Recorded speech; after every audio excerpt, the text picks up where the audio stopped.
We are back with another Coaches Corner. Now it's our second Coaches Corner where you get a behind the scenes look and listen in for and into a conversation with three coaches / consultants / facilitators / really good friends. This is where we talk all things shop when it comes to career, when it comes to family, when it comes to our own tools and our mindset issues and our experiences. Because, you know, just because we are working with our clients and supporting them through the different stages in their lives and their careers doesn't mean that we are not going through the exact same thing. And this is, you know, where we want to make it a little bit more transparent and say, you know, this is what we're struggling with and what we are experiencing, and this is how we have overcome it, and also coach each other through those situations. And we are back with the second edition. The first one was one of the highest downloads ever, so I thought time to get us back together. Q1 is wrapped up and we are in the middle of Q2. Now, who are we joined by? For those of you who have not listened in before, we are joined by Leanne Hughes, Brisbaneite, business coach, business mentor, a trailblazer in all things facilitation, business strategy, and she's got literally the best conversations with the best people on this planet. Thanks so much for being here, Leanne. Thanks for that lovely intro. These conversations are a blast. They are a blast. So you are in for a treat. And then, of course, we are joined by Dr Maike Neuhaus, who is another level of fascinating when it comes to connecting career, kids, traveling, establishing a business, speaking, building a brand, and everything in between. Like, honestly, you will hear and learn so much just from a little bit behind the scenes of what's going on there. Now, Maike, I actually want to start with you because for those of you who have not followed you, you are on a very interesting part in your life. Can you give us a bit of a background? Where are you right now and what's the whole setup? Absolutely. Thanks, Petra, for having me and for that lovely intro.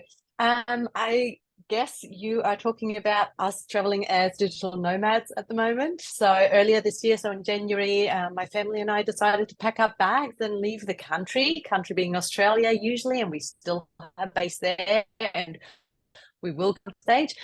But just to have a change in scenery and go traveling. So the last couple of years prior to that, we worked really hard to establish our businesses online so that we could create more autonomy for ourselves and do what we love, and that's traveling the world. So we've been to Thailand, to Vietnam, Cambodia. We're in the Philippines right now, and we're heading to Japan next month.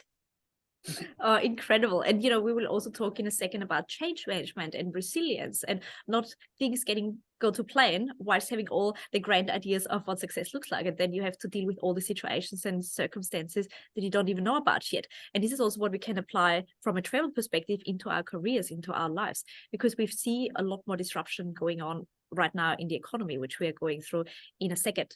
At the end, you come up with one idea after the other. You innovate constantly. What's been happening in your world? That's true. And the most exciting part was in 52 days, I wrote my book. So version 1 of the book, which I think I said, I don't know if I said this to you on the first call, but my challenge was that I wanted to go to California at this conference and I just didn't want to go without a book. And actually Chris, my husband, was like, Leanne, it's okay if you don't have a book at this conference. And I'm like, it's not okay. It must happen. So that was really good. But the hard part is, you said in the intro, I have so many ideas, blessing and a curse, because this is version 1. I've had 500 comments on the book that I'm working through right now to finalize it. And a lot of it has been too many metaphors, so many ideas that it's overwhelming. And so I actually have to strip it back. So something that I thought was a strength can be when you're trying to explain a concept can also, you know, can be overwhelming for other people. Whereas in my brain, it all kind of connects and makes sense. So that's been a big bit of a learning curve, but an awesome thing to do, because now that I've got, you know, now that I'm getting this book out of the way, it's shown me the path of what it takes to be an author. And it's not as daunting as I first thought it would be. Beautiful. And this is also what I love about both of you. You think about something and you implement. Like, there's literally no time in between. And in the end, speed to action and implementation is what gets us the data points and the insights and the experiences to then say, I like that, I don't like that, rather than thinking about it and getting stuck in exactly that. And, you know, writing a book is a massive journey, not just from the professional part, but also from your own learning journey, networking, learning how to market it, learning how to get it out there. Like, it's another skill set that you add to your toolkit that you otherwise wouldn't have. Are you going to be a bestseller overnight? Maybe. You know, I'm going to write a book, but probably not And this is, not necessarily the outcome either. So I absolutely loved it. Now, last few months, like lots of different conversations have been going on, lots of concerns with inflation, to name a few. AI has taken a big chunk of the conversation, replacing all the jobs, all the highly skilled jobs, not just, but lower level skilled jobs. What kind of conversations have you seen lately in the market? What kind of issues or topics have your clients and your companies that you work with brought up? Maike, can you give us a bit of insight in terms of psychological safety also in that part? Yeah, absolutely. So you already touched on AI. So for me, I suppose I see two big things, or I've seen two big developments happening in Q1, if you will. One is absolutely the takeover of AI that's making our head spin at the moment. There's the big question for coaches like ourselves, for example, and to what extent will AI replace us as coaches? I mean, there are so many good platforms already that can have a coaching conversation, for example. So what makes you stand out as a coach? Where can you still ensure that you deliver value over an AI tool? So that whole human touch, the human experience, just being a lot better at complex and critical thinking, delivering group coaching sessions. So this is where AI is not yet strong enough. Obviously being there in person and having the capability to establish trust and psychological safety. So those are all components there. The other big development I've been seeing and personally experiencing also as a coach is that I feel as though through the COVID pandemic or post-COVID, there was this whole discussion around hybrid work arrangements, can we work from home and so forth. And I feel as though workplaces tipped their toes into the water and they've tried things out and their employees have tried it. And I feel as though we are now sort of going backwards a little bit. I think a lot of workplaces are now retracting the whole, you can choose where you want to work, because I think of some of the failures or smaller setbacks that we've seen along the way, maybe. And I feel as though we've tried very briefly and then it just all got too hard. And now we're just going back to the same old way we used to work. What I see as a result of that personally is that my coaches used to approach me predominantly because they wanted me to help them with establishing healthier, happier, lifestyle habits or something like that, or maybe help them work through a midlife crisis. The majority of my coaching clients at the moment approach me because they are tired of that lack of autonomy in the workplace and they're ready to quit yet again and start working for themselves. Because obviously if you work for yourself, you have the opportunity to create or maximize autonomy in your life. You get to have a say over how you want to work, where you want to work from, and so forth. So especially those people who see me online and the social media and see that I'm traveling and working for myself from anywhere in the world, they come to me and ask me to help them do the same because they've had enough of not having a say over the way they work. That is fascinating. And I think last time we also, I'm pretty sure you said it, that COVID disrupted our world and kind of took control yet again. And now it's like, no, actually, I want to take control over my own world. I'm not quite sure how to do it because we are not taught entrepreneurial skills. But at the same time, what we're seeing, the big tech layoffs, like all the big companies that everyone wanted to work for, that there was no way that they would ever go backwards. They're laying off 10,000s of people and invest in technology or get a lot leaner and streamline the systems and also outsource. Like, they are not future-proof themselves. And, interesting fact, I did a little bit of research. What percentage do you think of ASX-listed companies do no longer exist? And that's a 2021 data that used to be in the ASX market, no longer there. What percentage do you think? 30%. Good guess. Higher. I go 35. 60%. No way. Wow. 60%. So it's either mergers, because mergers and acquisitions, we see that a lot. Like some of the biggest brands here in Brisbane and Australia have merged because they are now leveraging their brand power to dominate the market because there's a lot more entrances, more nimbler and more agile organizations, but also as you said, Maike, a lot of executives and experienced technical professionals stepping out and create their own consultancy, and they can offer a result for a fraction for what the big fours can do. Accenture makes 2.5% of the entire workforce redundant. Salesforce have laid people off. Atlassian, like there's one after the other. And I think for the first time from a recruitment perspective, I've seen that software engineers that were literally in demand and they had 6 offers on any given day, they are struggling to find a job at the moment. So that's a big shift. Leanne, you've recently also done a strategy session. What are the conversations that companies have at the moment? What are their concerns? Well, I mean, it's funny because I work with these companies, and I typically thought that everything we did, when you work with a client, it's all about, building the performance, building profitability, that, people are worried about the ROI on the investment with you when you work with a company. Yet they're coming to me for the things that Michael was talking about earlier, the things that like connection, like that. So these type of words CEOs are using because they're like, we actually need to build the connection. We need to collaborate better. We need to figure out how do we work remotely. So they actually, they are investing in bringing people in together to do that.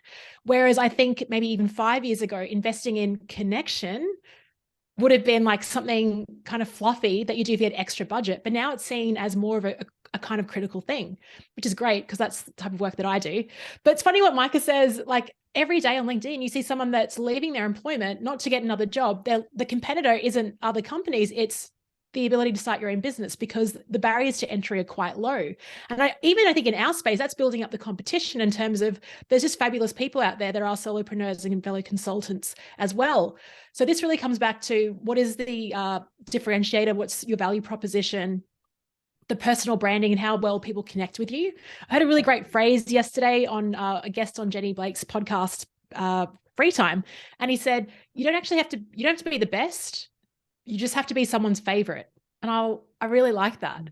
That's where brand, I think that's where your trusted authority framework fits in really nicely, Petra. Is thinking about that. The other thing I wanted to point out in terms of what I'm just a societal thing, I listened to an economics podcast, and the guy was saying, like in the UK and Ireland, they interviewed all these people. And so they asked them like how, in terms of the doom and gloom of the future, like, do you think it's going to be worse in the future? Like, what are you thinking about it? And most people say as a society, we're going to be worse off. But when they look at themselves, they think I'm actually doing okay. Those things can't coexist. It's like, okay, so if everyone thinks they're okay, but they think generally society is going down this train wreck, I find that interesting because like we hear everything in the media about doom and gloom, recession and things going on. But when I check in with people I know, that's not the case. So I'm wondering what this narrative and like my impact, like everything's the same as what it was. So yeah. It's a cognitive bias, Leanne. Yeah. It's just a cognitive bias we have. It's the same as with diseases, we know that prevalence of cancers is going up or whatever, and that it's very likely for someone to develop a certain type of cancer throughout the span of their lives. But if you ask people individually, they don't think it's going to affect them personally. And it's just one of those many errors in thinking we have as humans that actually keep us alive. They, instill hope and optimism and so forth. And that is really adaptive, even though it's not very realistic. That's what I would add to that as a psychologist. I think and then it's good that you bring that up because that optimism, and I think it is kind of nice that we have that protective layer, but at the same time, what Petra is saying about the disruption in the markets and even jobs that are quite professional. I do watch this YouTuber, he's former like Google, Facebook coder on YouTube. I can't remember his name now, but he was saying like he's quitting coding because it's, back in our day, sound really old now, but people wanted to be architects and engineers. These professions are no longer paid that well. Same as software engineering now. That's, with all the stuff that's going on now. So all of us have the opportunity to be disrupted. We have to be really open-minded, see what's coming our way and go, what are the opportunities for me to, to bounce on this and actually use it for good for the work that I do. Absolutely. And I think, adding to that, it's not just an opportunity, but it's also our responsibility because nobody's going to save our world. My dad always said, you only are valuable to an organization until you make commercial sense. And it doesn't matter how much they like you and whatsoever, and how good you were in your job. If you no longer make sense, for whatever reason, you're out. And, it was true back in the day, and it's true more now than ever before, because if they can outsource our skill set with technology or replace it completely, Of course, like a business is still there to make money in the end. And we have to fit in there. And, you know, what I've also seen, so I was also in the US in March, and for the first time, I introduced the Trust Authority framework to my peers, like industry professionals from career services, anyone from executive coaching to career transitioning, resume writing. And they were all a bit concerned because, as you said, there's a lot more competition in their own industry as coaches and consultants, but also for their clients. And I said, the more transparent we can be with the result that we can deliver, the higher the chances that you cut through, that you build trust. And none of them, which is quite frightening, had actually a signature framework or a method that they could take people through. And they said, so how would you go? Somebody said, oh, I'll take my clients from confusion to clarity to confidence. I said, that's a great tagline. And we came up with that in the workshop. And I said, so how do you do it? Well, it depends on the person. And I said, wrong answer. It should not depend on the person. It needs to depend on a process, on a system that you develop. This is why people buy you and your brand and your method, and not everyone else, and not technology. But this is where I think we have to do the groundwork, the thinking work, and take out the guesswork, how we can deliver the results. Because if we can't ask the right questions, we're not getting to the right results. And the last thing that I would add to that is, I heard the term prompt engineer, that this is the future, yes, or a future career in the US also. So instead of doing the doing, because, you know, technology can do it quicker and we can't compete on knowledge, how can we put the right prompts in that we get the right results quicker?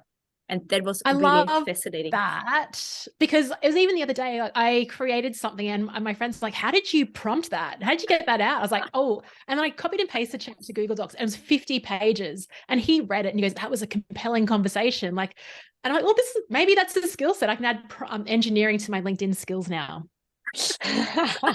Engineering and also critical thinking. Yes. And this is a human trait in the end. Yeah. Now, Maike, there's so much uncertainty going on, and especially as a psychologist, if we are so much in this angst and fear state, we cannot actually think creatively and optimistically. How would you give us, in terms of tools or little approaches, how do you work with your clients to get through this fear and uncertainty stage, that we create a little bit more confidence in ourselves, in the economy, in, you know, the future?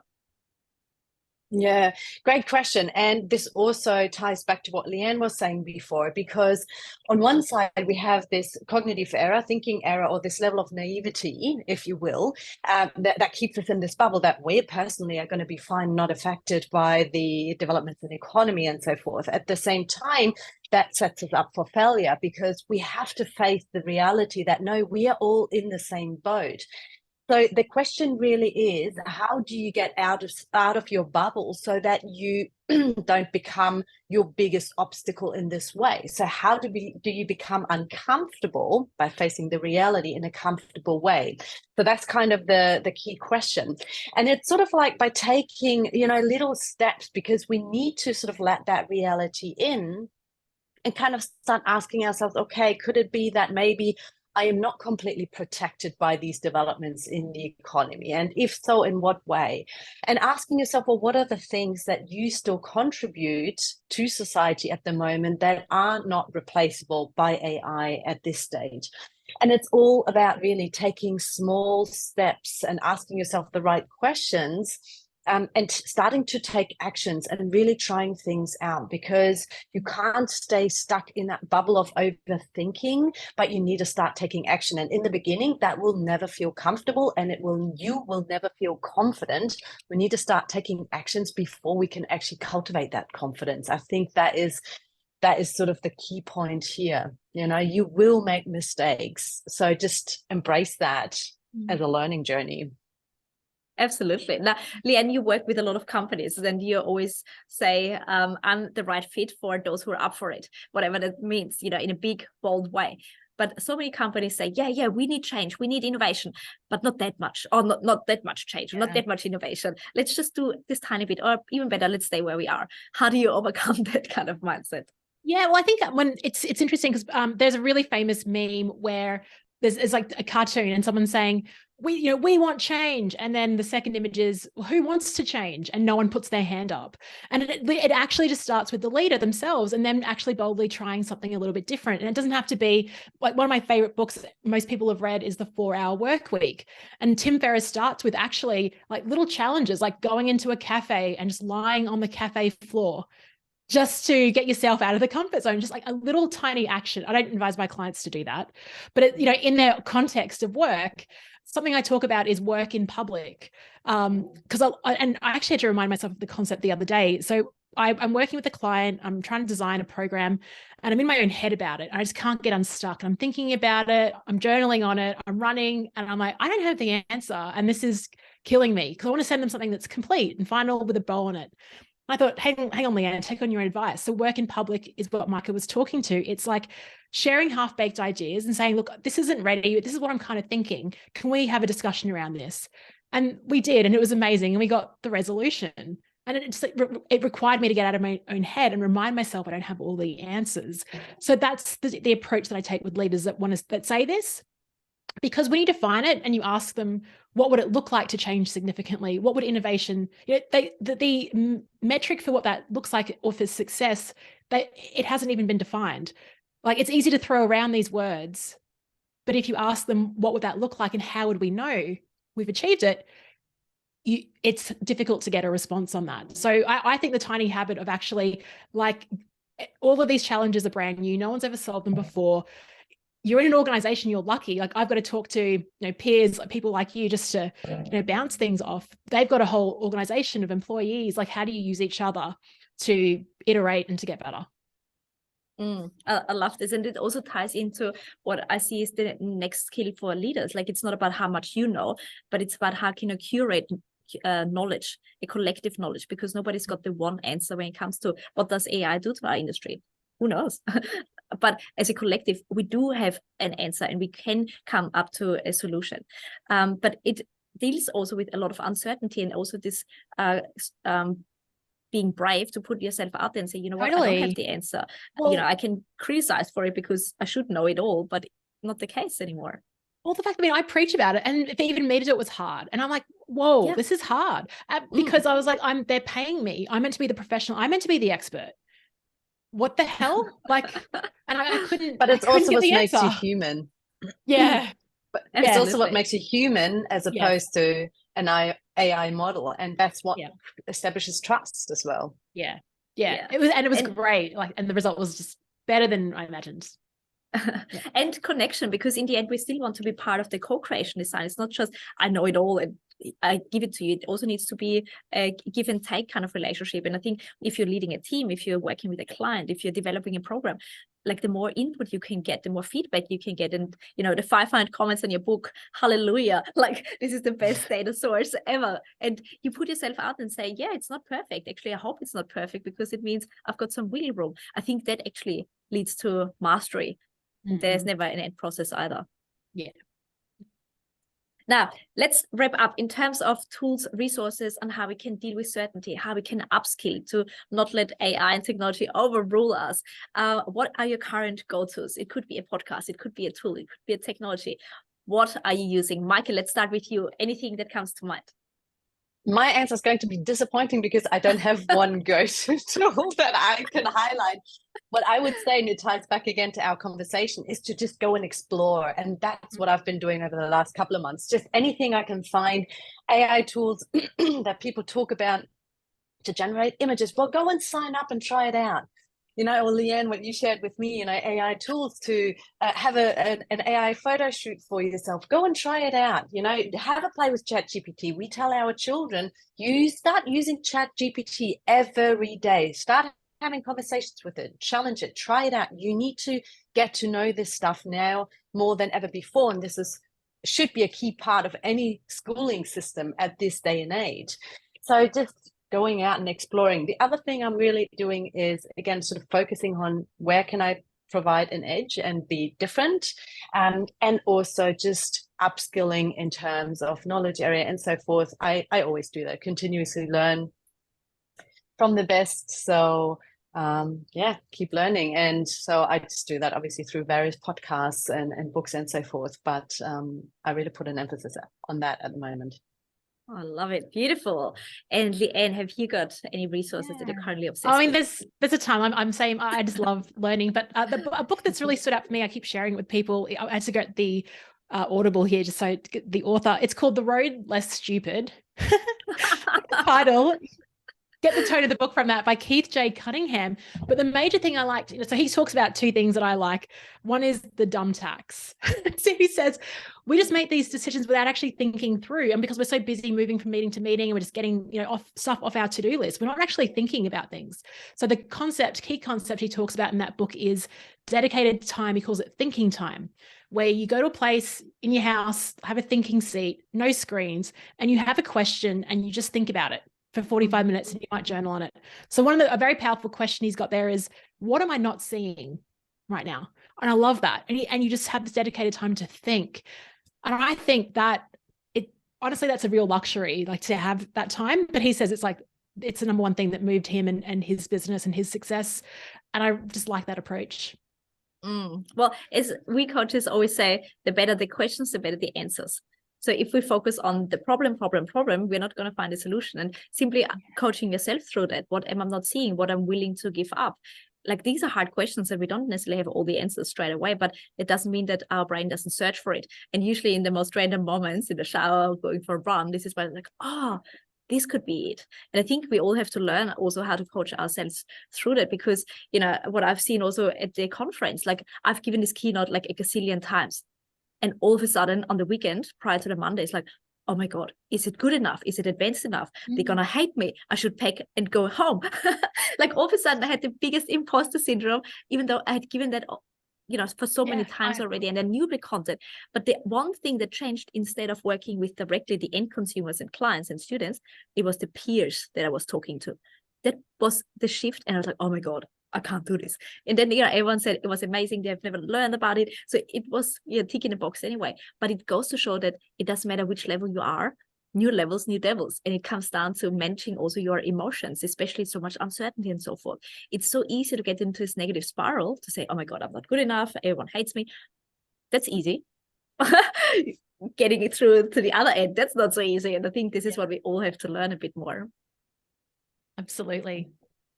Now, this was an awesome conversation. Thank you so much, ladies. I always love catching up with you and learn what you've been up to. And, for me, that one tool, which isn't a tool either, but it's more the proximity principle and being close to people. So I want to learn from the source. And I think I also even want to put it out there, specialize in only advanced and emerging technology from AI and so forth, and working only with those industries moving forward. So that's a big statement, but I'm just so fascinated and I can learn and listen about that all the time. So, everyone transitions and pivots and progresses, and there's no harm in putting it out there. And if I change my mind in 6 months, I'll explain why. If I'm not, I explain why too. So there we go. Any final words, any final comments that you want to leave our listeners with? No, I just want to say thank you for hosting this, Petra. You've done a wonderful job, and it's always great connecting with people, and hopefully our conversation has been useful or sparked some ideas off for listeners. And it's been great to see you both. Oh, thank you. Maike, any final words of wisdom? No more. Maike is out. Well, no, the internet connection just stalled a little bit. I think I'm back now. I would just say, whatever it is that you're trying to do or something that you'd want to try new, don't forget to have fun with it. Because if we remember to have fun with it, and I need to remind myself of this all the time, it just shifts us into a completely different world, basically part in your brain that helps us to be more creative and innovative and so forth. It puts us into a different emotional state and into a sort of like an approach state, rather than, being scared of a problem and trying and sort of cramping up and getting stuck with it. So whatever it is you're trying to do, don't forget to have fun with it. Oh, perfect ending. Now, with that, we are wrapping up, and we see you in our next quarter to recap on quarter 2. Thanks so much, ladies. Amazing. Thanks for having me. Good to see you too. Bye-bye.